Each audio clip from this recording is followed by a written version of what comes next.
Magandang araw sa iyo. Salamat sa pagpapadala nitong mga materyales. Ang dami nito ah. May mga dokumento, testimonya, personal na sulatin. Lahat tungkol sa isang Pilipinong faith healer. Si Narciso Olalo. Si Narciso Olalo nga, na nasa Australia pala ngayon. So, ang gagawin natin, susubukan nating pagtagpi-takpiin itong lahat para makabuo tayo ng isang malinaw na larawan. Base lang sa kung ano ang nasa harap natin. Oo, base lang dito. Sino siya? Ano yung mga sinasabi niyang kakayahan? At paano niya ginagawa itong mission niya? At ang talagang nakakakuha ng pansin dito ay kung paano pinaghahalo yung tatlong bagay, no? Ano yung tatlo? Una, yung mga sinasabing direktang mensahe galing sa Diyos. Pangalawa, yung mga testimonya na sobrang personal at madamdamin. At ang pangatlo? Yung isang utos, isang napakatibay na utos na pundasyon ng lahat. Bawal maningil. Titingnan natin kung paano nabubuo yung pagkakakilanlan niya bilang isang instrumento. Sige, simulan na natin. Himayin natin to. Unang tanong, sino ba si Narciso Olalo ayon mismo sa mga papel na to? Well, ang pagpapakilala sa kanya ay medyo malaki. O nga eh, nakasulat dito, siya raw ang #1 instrument chosen by God to convey His messages. At hindi lang yun, may 5 haligi ang misyon niya. Okay, isa-isahin natin. Una, magpagaling ng walang bayad. Malinaw yan. Pangalawa, mangaral. Pangatlo, magsabi ng katotohanan. Pang-apat, mag-anunsyo ng mga mangyayari sa hinaharap. At eto yung pang-5, na medyo kakaiba. Ang kakayahan makita raw yung kasalanan ng isang tao. Buhay man o patay na. Tama. At lahat ng 5 yan, nakatali sa isang pangunahing utos na paulit-ulit na lumalabas. Yung sinabi mo kanina, yung utos daw mula sa Diyos. Oo, at nakakapitalize pa to sa source mo. Sabi, you can heal and preach to the people, but no money should be collected. Tapos may Filipino translation. Ikaw ang naggagamot, pero ako ang nagpapagaling. Napakahalaga niyan. Bakit sa tingin mo? Parang inaalis niya yung credit sa sarili niya. Eksakto. Dito pa lang, tinatanggal na niya ang sarili niya sa sentro ng himala. Sinasabi niya, hindi ako yung source ng power, Isa lang siyang daluyan. isang channel, kumbaga. Ang paggaling daw ayon dito, nakadepende sa 2 bagay. Una, yung paniniwala ng tao sa kanya bilang instrumento. At yung pangalawa, at mas importante, Yung pananampalataya nila kay Hesukristo. Kaya pag may gumaling, ang papuri hindi sa kanya, sa Diyos. At yan yung framework ng buong ministeryo niya. okay, so yan ang pundasyon. Pero pag-usapan natin yung mga yung pambihirang kakayahan niya. Dito na nagiging mas specific at aaminin ko medyo nakakagulat. Oo. Yung paliwanag niya sa paghahaiba ng astral healer at ambularyo. At galing daw to sa isang mensahe habang natutulog siya. Tama. Sabi raw may 2 klase ng manggagamot. Unahin natin yung ambularyo na mas pamilyar siguro sa marami.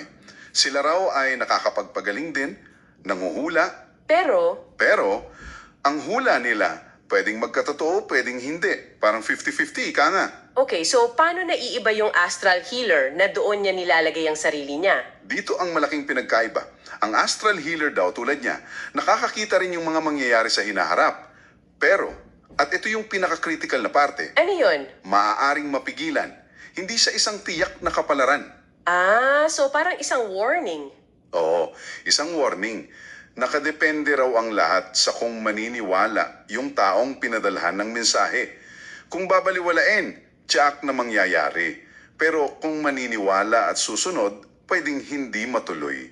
May kwento ka nga siya dito para i-illustrate yan, di ba? Tungkol sa kaibigan niya. Oo, isang anecdote na malinaw na nagpapakita nun.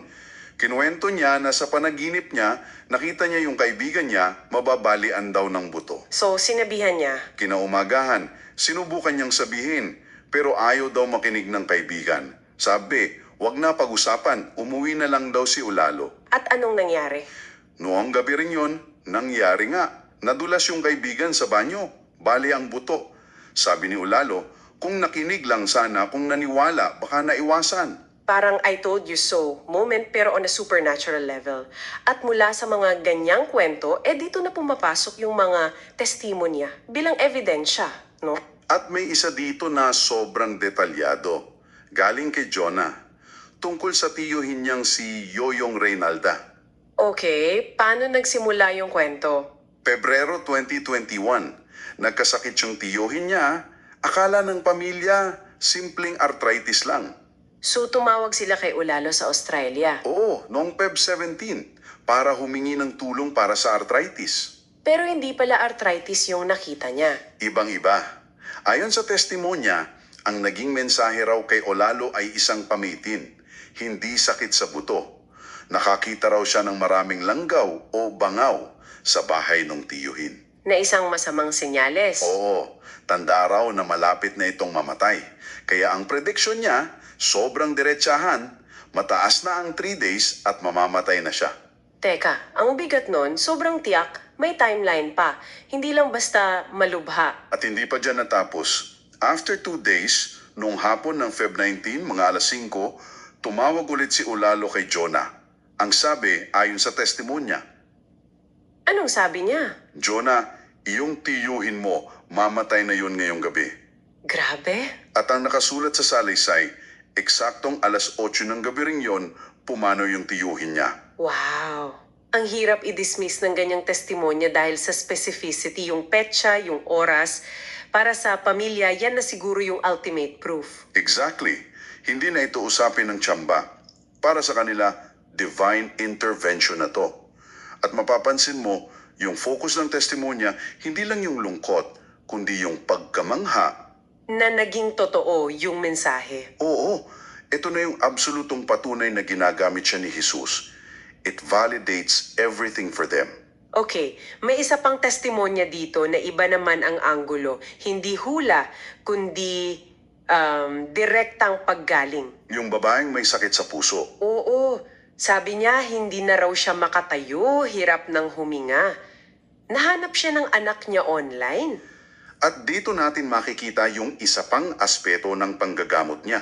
Walang komplikadong ritual. Anong payo sa kanya? Sobrang simple. Uminom ng 3 kalamansi. Araw-araw. Sa loob ng 13 araw. 3 kalamansi lang? At anong naging resulta ayon sa kanya? Sabi niya, unti-unti siyang nakatayo, unti-unting lumakas. Hanggang sa tuluyan siyang gumaling. Pero hindi lang yon, di ba? May kasamang spiritual shift. Oo, yun ang mas interesante. Dahil sa naranasan niyang himala, tinalikuran niya yung mga dating gawain niya sa simbahan na sinabi raw ni Ulalo na hindi ayon sa gusto ng Diyos. So ang physical healing naging daan para sa isang mas malaking pagbabago sa pananampalataya niya. Eksakto. At yan yung pattern eh. Yung physical healing nagiging proof para gumawa ng mas malaking pagbabago. Kung pagtatabiin natin yung dalawang kwento, may isang malinaw na pattern. Yung kapangyarihan sa boses niya, Oo, may quote dito na nakakapitalize, boses pa lang ang maririnig nila, gagaling sila. at napaka-importante niyan, ibig sabihin hindi niya kailangan hawakan yung pasyente. Hindi kailangan ng personal na pagtatagpo. Nakasandig sa pananampalataya. At sa boses niya bilang daluyan. Kaya posible yung global ministry niya kahit nasa Australia lang siya. Kung ganyan kalakas ang epekto niya sa telepono, paano naman kapag harapan? Dito na pumapasok yung konsepto ng krusada. Tama. Bukod sa one-on-one, meron siyang malawakang public ministry. May listahan ka dyan ng mga krusada niya. At ang lawak, no? Oo, nagsimula pa noong 2013 sa Camiguin. Tuloy-tuloy, Cagayan de Oro, Bohol. May Batangas, Cebu, at pabalik-balik pa siya sa ilang lugar. Mahigit 1 dekada na pala. Ang libre yung gamutan at pangaral. Ayon sa dokumento, pinapakain pa niya ng libre ang lahat ng dumadalo. At kung minsan, binibigyan pa ng pamasahe yung mga walang pera. Teka, absolutely free. Tapos may pakain at pamasahe pa. That's a huge operation. Saan galing yung pondo? Hindi direktang sinasabi, pero ang diin ng mga dokumento ay kung saan ito hindi nanggagaling. Sa koleksyon, donasyon, o bayad mula sa mga tinutulungan niya? At para sa kanya, ito ang ebidensya na sumusunod niya ang utos. Ito yung moral high ground niya. Siyempre sa ganitong mga claims, hindi maiiwasan yung mga kritiko. Natural lang na may tatawag sa kanyang false prophet. At may sulatin siya dito mula 2015 kung saan direkta niyang sinasagot yan. At dito natin makikita yung lohika ng depensa niya. Una, sabi niya, hindi niya tinatawag ang sarili niyang propeta. Ah, okay. Ang sabi niya, walang sinabi ang Diyos sa akin na propeta ako, hindi rin niya sinabi na messenger ako. Nang tanungin daw niya ang Diyos, ang sagot daw ay, ang tawag to sa iyo ay calling. Calling. Anong ibig sabihin niyan para sa kanya? Ang interpretasyon niya, hindi ito isang titulo, kundi isang function. Tinatawagan lang siya pag may mensahe. On call siya, kumbaga. So, hindi lang niya dinepensahan ng sarili niya, binaliktad niya yung akusasyon. Eksakto. Napakatalino ng ginawa niya. Sinabi niya kung sino, para saan niya, ang mga tunay na false prophet, yung mga kritiko niya. At may tatlong dahilan siya. Una, pera. Sila raw ay nangungulekta ng pera gamit ang pangalan ng Diyos. Na direktang paglabag sa utos na pundasyon niya. Pangalawa, nagtuturo raw sila ng mga salitang hindi galing sa Diyos. Ikaw niya ay takot. Takot na mawalan ng kita. May direkta siyang sipi dito, no? Meron. Sabi niya, pag hindi na magsamba ang mga tao, kung hindi na magbigay ng donasyon, anong kikitain ninyo, di ba? Mamamatay ang simbahan at magugutom kayo. Wow! Inilipat niya yung usapan mula sa kung sinong may tunay na kapangyarihan papunta sa kung sino ang may malinis na intensyon sa pera. At yan ang pinaka-strategic na bahagi. Binabago niya yung buong diskusyon. Ginawa niyang panukat yung pera. At sa paggawa nun, ginawa niyang sandata laban sa mga kritiko niya, lalo na yung galing sa organisadong relihiyon, yung pinakaposibleng kahinaan nila sa mata ng iba.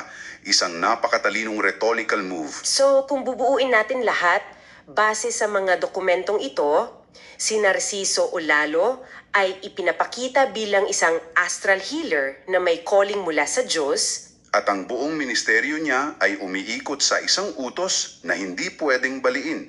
Lahat ng serbisyo dapat laging libre. Tama! Ang paggaling ay hindi raw nagmumula sa kanya. Kundi sa pananampalataya ng tao sa Diyos. Siya lang ang nagsisilbing daluyan. At yung mga kakayahan niya, Tulad ng paghula sa eksaktong oras ng kamatayan at pagpapagaling gamit lang ang boses. ay sinusuportahan ng mga detalyado at madamdaming testimonya na bumubuo sa malaking bahagi ng mga source na to. So, pagkatapos nating pag-usapan lahat yan, ano ang iiwan nating tanong para sa'yo? Base sa lahat ng ito, ang naiiwan na tanong para pag-isipan mo ay hindi lang kung may kakayahan nga ba siyang magpagaling. Mas malalim pa dyan. Ano yon? Ang tanong na inahahain ng mga dokumentong ito ay ano ang papel na ginagampanan ng matinding paniniwala sa proseso ng paggaling o pagtanggap ng isang mensahe. Paulit-ulit na sinasabi rito na ang paggaling ay nakasalalay ayon sa paniniwala nila. So, kung ang susi sa himala ay ang sarili mong pananampalataya, paano nito binabago ang iyong pagtingin sa kung ano ang posible? Maraming salamat sa pakikinig. Upang matuto ng higit pa tungkol kay Narciso Olalo, maaari mong bisitahin ang kanyang website, channel sa YouTube at mga social media platforms tulad ng X, Instagram, Pinterest, Blogger, and all other social media links. Maraming tao sa buong mundo ang nagbahagi ng mga patutuo tungkol sa pagpapagaling mula sa cancer, tumor, at iba pang malubhang kondisyong medikal na nagbibigay ng kaluwalhatian sa Diyos at pinaniniwalaan nilang ginawa niya sa pamamagitan ng panalangin at pananampalataya. Kadalasan ay walang operasyon o gamot. Meron ding mga salaysay ng mga pangyayari na pinaniniwalaan ng mga tagasunod na ibinunyag ng maaga kay Narciso Olalo. Gayon din ang mga naitalang pag-uusap kung saan sinasabing inilarawan niya ang mga kwento ng buhay ng mga individual, kapwa't buhay at patay na. Ang mga patutong ito ay nag-aanyaya ng pananampalataya. Kung interesado ka, hanapin si Narciso Olalo online at tuklasin kung ano ang inilarawan ng marami bilang mga mahimalang gawa ng Diyos. Salamat sa iyong oras. Kung mahal mo ang Diyos, mangyaring huwag mag-atubiling ibahagi. Thank you very much.